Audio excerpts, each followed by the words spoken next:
So I'm going to start doing story times over here because TikTok wants to fuck me and I'm not going to fucking sit there and take that anymore. Jimbo, who is my brother-in-law now, who I grew up with. That's right.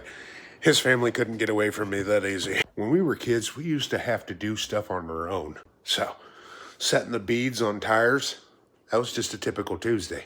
And he had this old mud running rig that he was working on. It was an International. It was lifted a big fucking thing, way too fucking much. It was a full convertible. And him and I, we had this grand idea to put on these fucking 40-inch tires that didn't have any fucking rims.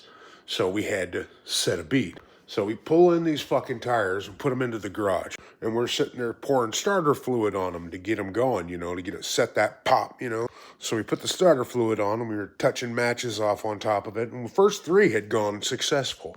It was that 4th one. It's always the last one that does you in. So the 3 of us, me and Jimbo and another one of our friends, we were in this garage, this tiny little garage.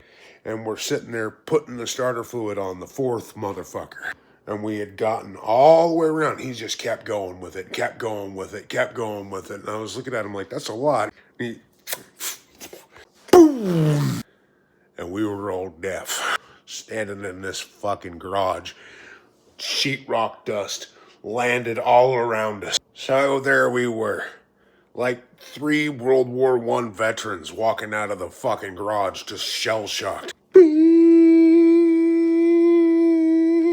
here come his old dad. What the fuck did you, holy shit? And we're all standing there just like, we didn't hear a goddamn word he just said, looking at him like, I don't know if you've ever had to have a conversation with somebody where you can't hear a fucking thing that they're saying to you. Not like intentionally. You're not tuning them out. You just literally, like, they're just sitting there just... And you're just like, oh, I fucked up real bad. Oh, I wish I could hear what you were saying. This is my future father-in-law. He's just chewing my ass out. And I'm just sitting there like, I don't even know what the fuck happened. One of those things where it's like, you're gonna be really mad when I start messing around with your daughter later. Yeah, that's probably gonna upset you more. No, not really. He loves me. He loves me. I'm really thankful. And my brother-in-law, he loves me too. I'm thankful for that as well. But there was a moment there when we were dumbass, punk-ass kids. We were standing in that garage and their ears ringing, you know, just like one of my friends, he had clear liquid coming out of his fucking ears. Just